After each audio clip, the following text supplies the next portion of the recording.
Persepolis, the story of a return. Chapter 5. The Vegetable.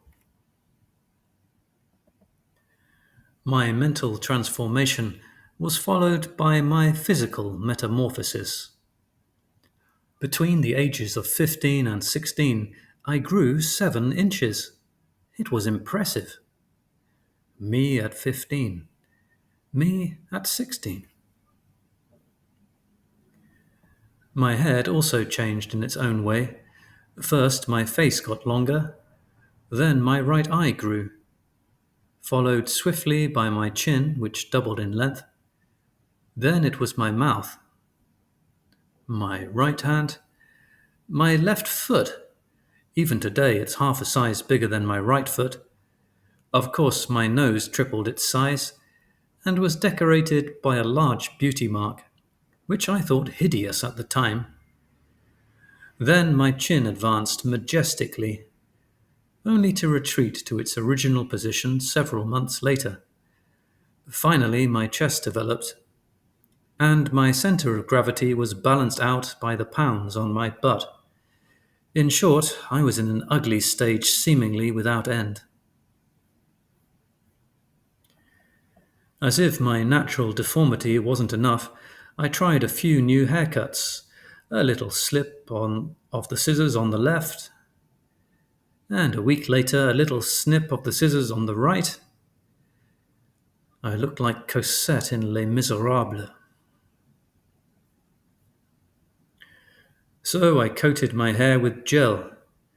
I added a thick line of eyeliner, a few safety pins, which were replaced by a scarf. It softened the look.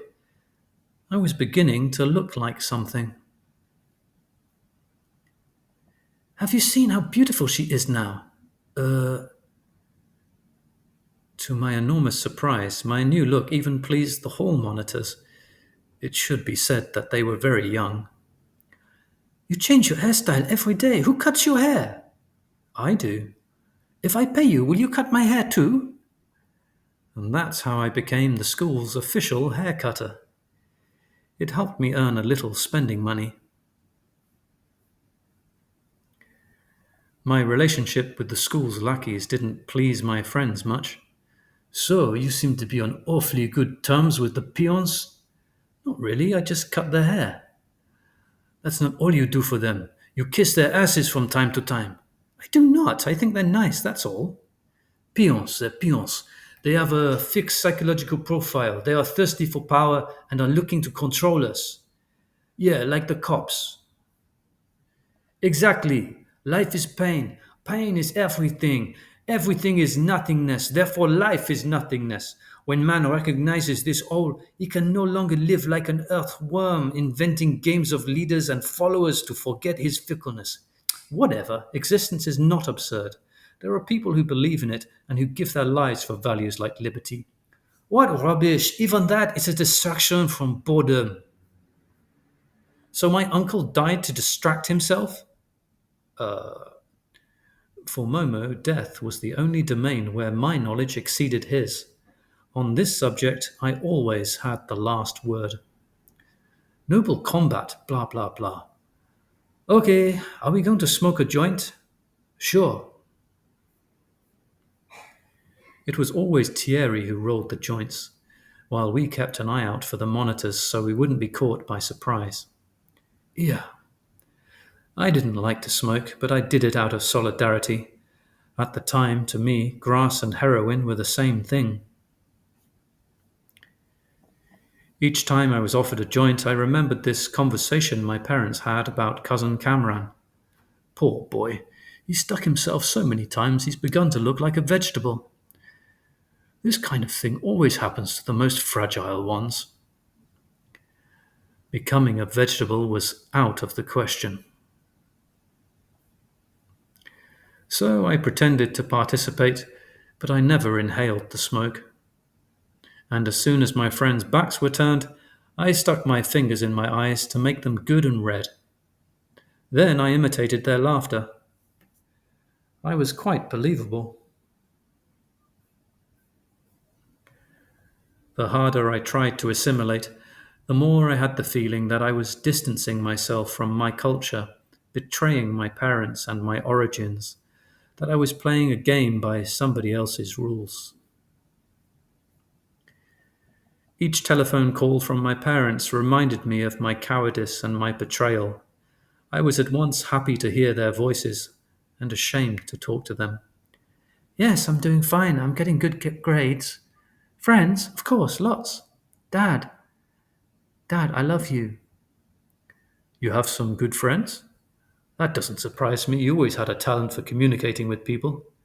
Eat oranges. They're full of vitamin C. Us too. We adore you. You're the child all parents dream of having. If only they knew. If they knew that their daughter was made up like a punk, that she smoked joints to make a good impression, that she had seen men in their underwear while they were being bombed every day, they wouldn't call me their dream child. I felt so guilty that whenever there was news about Iran, I changed the channel. It was too unbearable. Did you watch TV yesterday? You must be worried. No, it's okay. I talked to my parents. They're fine. I was lying. I knew nothing, and I didn't want to know more. I wanted to forget everything, to make my past disappear, but my unconscious caught up with me.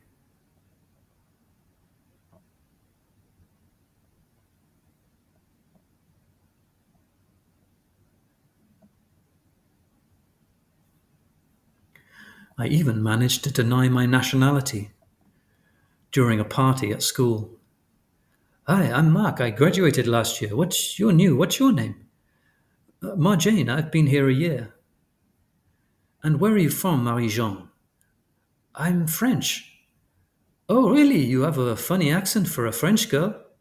Oh, I have to find my friends. Bye. I should say that at the time Iran was the epitome of evil, and to be Iranian was a heavy burden to bear. It was easier to lie than to assume that burden.